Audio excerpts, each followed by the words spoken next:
La réhabilitation de vieux bâtiments réserve parfois de belles surprises. Alors, le tableau, il était contre ce mur depuis des dizaines et des dizaines d'années. Heureusement qu'on a des gens qui ont l'œil perçant au service patrimoine et qui se sont aperçus sur le cadre quand on l'a déplacé et ensuite en regardant de plus près le tableau qu'on pouvait le dater d'une toute autre époque que celle dont on pensait au départ. Une fois décroché pour les travaux, l'employé du service patrimoine a repéré des marques de feu indiquant musée royal et une discrète inscription intégrée au décor. Peint en 1776 par Frédou, aux frais de la musique de la chapelle du roi. En fait, c'est vraiment ce petit détail-là, donc les derniers mots qui sont bien visibles, qui m'ont un petit peu intriguée, qui ont attiré mon œil.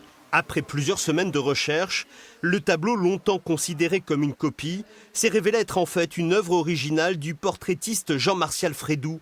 Louis XV est représenté en pied, devant un trône et revêtu des habits de sacre.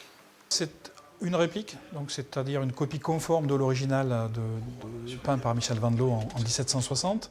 Donc cette réplique est datée de 1766. Elle est intéressante parce que l'original de Vandelot est aujourd'hui perdu, même si on le connaît donc par deux autres répliques, une qui est à Versailles et une seconde qui se trouve à Beaune. Et surtout parce que ce tableau de Moissac a été offert par les musiciens de la chapelle du roi.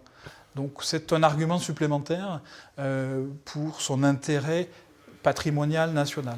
Le service patrimoine de Moissac va donc demander l'inscription du tableau aux monuments historiques.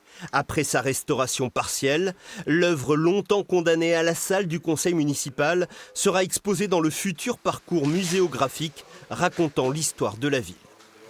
Okay.